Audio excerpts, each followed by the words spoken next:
Hello, my name is Simon Double and welcome to Inside the Rails, a monthly podcast for horse racing enthusiasts everywhere. And I'm joined as ever by Phil Boyle from BG Racing. Hi Phil, how are you? Hi Simon, I'm all good, thanks. Looking forward to another recording, and I think this is our 20th Inside the Rails. Indeed it is. We started back in November 2020 during the height of the pandemic. Who'd have thought we'd still be going? I think that's largely down to the great guests we've had on, and we've another one today, one of Britain's best-loved racing commentators and broadcasters, Mike Cattermole from Sky Sports Racing. So really looking forward to having Mike on later on. But in the meantime, have you had any runners this month, Phil? A couple, including my first visit to Newmarket as an owner this month. Far Too Beautiful ran there in a 2-mile handicap. We've always felt that she's better on softer ground, but the Great British weather's not really playing ball with us at the moment. It feels more like the Mediterranean in recent weeks. So there's not been much soft ground around, and we were getting pretty desperate to get a run for her. Unfortunately, it was always the risk, but she didn't seem to enjoy the ground at all. So from a racing perspective, we might as well have stayed at home. But from an owner's experience perspective, I was glad we went because it was brilliant at the July course. I had a small group of owners with me. There was a lovely marquee alongside the paddock that had a nice terrace and plenty of seating. There was another owner's bar with a shaded patio beside the pre-parade ring, which we used as well.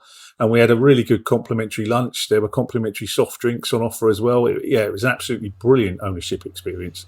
Yes, well, I know I've sung Newmarket's praises before. Both courses, the Rowley Mile and the July course, look after owners really well. And that's down to the owners' liaison staff, Anna Metakoe and Linda Burton, who runs the Runners' Lounge for owners.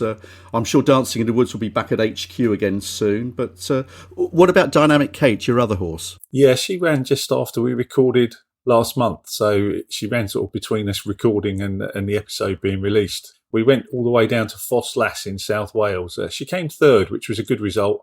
She travelled like the winner all the way through the race, so we were getting a bit hopeful, but she never really finds much off the bridle at the end of the race, and she definitely wasn't suited by the hurdles in the home straight being removed due to the sun.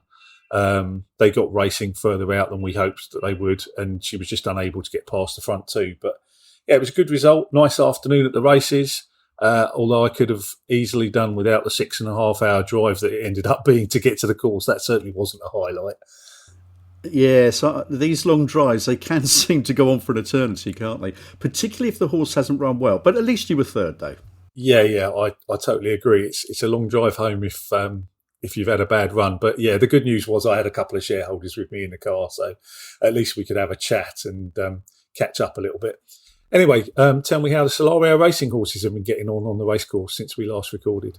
Well, we had Dancing in the Woods who ran after we recorded, but before it was put on air for listeners. He was fourth at Haydock, ran another nice race. Tarantino, of course, he had that aborted run at Newmarket where he got a bit fractious in the stalls and didn't run. So we've done lots of stalls work with him before his eventual debut at Lingfield.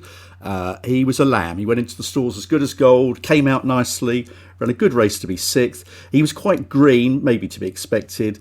And had he managed to go through the gap on the rail, which closed quite quickly on him, I think he might well have been third. So it was a very encouraging start. And then finally, Sharp Distinction. Now, sadly, he disappointed at Doncaster. The ground was pretty quick, but even so, it was unfortunately a below par performance, so we put a line under that. Sure. I know you usually explain some of the jargon. I'll do a little bit there. You mentioned that Tarantino was quite green. That's obviously a term we use for horses that are quite inexperienced, that haven't really learnt their job yet. So I noticed that as well. Yeah, absolutely nothing to do with the colour of the horse, obviously. No, indeed, no. He's definitely not green in colour, but he was inexperienced. I saw the race, and I agree with you. He certainly looked like he'll improve for that experience. I know he's trained by Amy Murphy, but I understand that all your horses are now going to be at Amy's. All the Solario racing runners have moved across there. How did that come about? Yeah, big changes for Solario Racing, but I'm very excited about it. I've been with Dean, since 2013, 9 years, had 10 horses in training with him, and we've had a great relationship. But I have been a little concerned for a while at the horses at Radlett, where Dean Ivory trains. They weren't really realising their full full potential. And look, like you, my obligations are to the horses and the syndicate owners, and it was a business decision to move them, which I did just over a couple of weeks ago. It's been amicable with Dean. We haven't fallen out, so that's been very good as well. Cool, and I hope that change proves to be really positive for you. I've certainly noticed Amy seems to be having plenty of success at the moment. Yes, and not just in the UK, where she's had, I think, 15 wins on the flat this year, but she's had a temporary licence in France. The French authorities, France Galop, will give a 3 months temporary licence to a British trainer, and she's had 3 months there. And she's had plenty of winners there over the flat and jumps. I think she's had 8 winners in total, 8 wins. And she's had a third in a Group 3 on French Oaks Day at Chantilly. So, yeah, it's a good time, an exciting time to be increasing the Solario string with Amy Murphy. And that's just another reason for people to consider joining a syndicate, isn't it? If you end up being the part owner of a horse that races abroad, it's a great excuse for a few days away. I know I've been to Ireland with a BG Racing runner before, and I know other syndicates that have visited places like Dubai, France, Germany.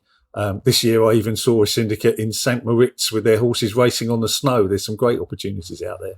Yeah, I think having syndicate runners abroad is another fantastic aspect of the ownership experience. And like you, I've been fortunate enough over the years to have been associated with syndicates, well, winning in France, Germany, Italy. But tell me about your Royal Ascot experience. You've been to Royal Ascot this year with some owners? Yeah, I did. Yeah, we had a brilliant day. I was very lucky.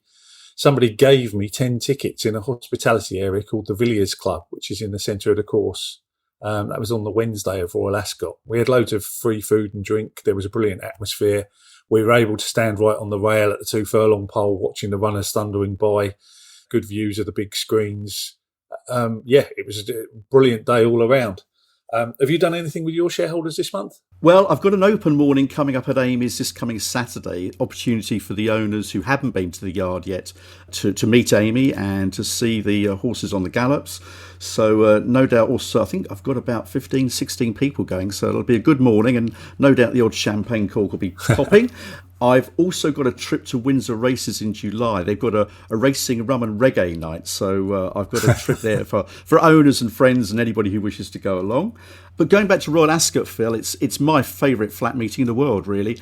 And again, there were some great performances and stories. Personally, I thought Carl Burke's Holloway Boy winning the Chesham on his racecourse debut, believe it or not, a 40-1 was impressive. Danny Tudhope rode him. He had a good week. Leading jockey of the week was Ryan Moore, who had, I think, 7 wins and barely put a foot wrong. One of his memorable rides, or at least memorable for me, was Rohan winning the Wokingham Handicap, a race the horse won last year. So not only a good ride by Ryan, but a great training performance by trainer David Evans. In Spiral was Pure Class, winning the Coronation Stakes on the Friday. As for unlucky horse of the week, well, never mind Stradivarius. For me, it has to be my old pal Maljoom, who had no luck in running in the St James's Palace Stakes when he finished like the proverbial train and was beaten just half a length. I remember saying earlier on in the podcast I thought he'd reach a handicap rating of 90 plus. Well, he's now rated 115. And I think this most progressive of 3-year-olds, I think there's a Group 1 win in him. Your highlights, Phil? It was great to see it becoming a real international meeting.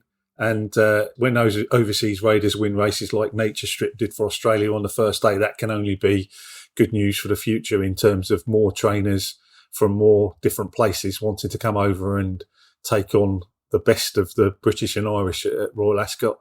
I also thought it was good that whilst Messrs O'Brien and Moore still had a really good week, it was great to see the spoils being shared around a little bit more. There was a lot of trainers getting results.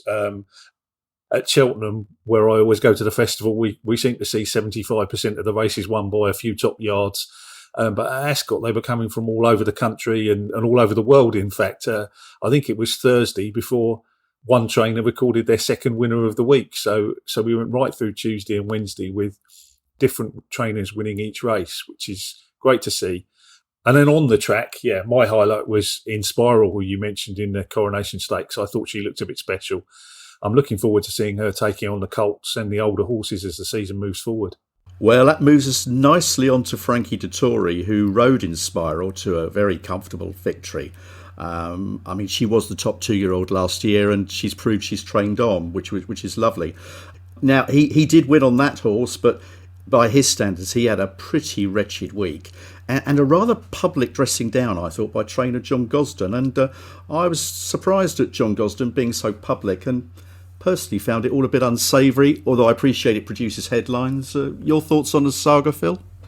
Yeah, I think we sometimes forget that jockeys are making split-second decisions, and if they get something wrong, then there's always loads of camera angles and plenty of people paid to dissect the race, which ensures that any errors are fully scrutinised. And sometimes I think that can be a little bit unfair. You know, we all go through patches where things go wrong for us, and jockeys would be no different in that. The one thing we don't ever really know is what would have happened if things had gone differently. It's easy to say, you know, that would have won if this had happened, but we never really know that. You know, if you ask me, do I think Stradivarius would have won the Gold Cup with a different ride? Yes, I do. But do I know that he would have done? No, certainly not. He could have got in the clear a lot earlier and still not got past the leaders. So, yeah, it's tough on the jockeys. I've said before, I think, in a podcast, you should have been a lawyer. Very well argued, Phil. I love it. Look, there was some talk about being a bit of rancour between trainer and jockey, going back to the unlucky Emily Upjohn in the Oaks at Epsom. Many people, and I'm one of them, thinks that she would have won had she not fluffed her lines at the start. What are your thoughts? Yeah, I kind of agree. She was probably unlucky. But again, it's another one we'll never know. You obviously can't just add links lost at the start to the horse's finishing position, to conclude what should have happened, because they're obviously going a lot slower at the start of the race and there's time to recover. She certainly had the chance in the home straight to go and win the race. But yeah, it's one of those things we'll never really know. We think she was unlucky, but I guess you'd have to run the race again with different circumstances to find out. The good news was there was no controversy in the Derby, though.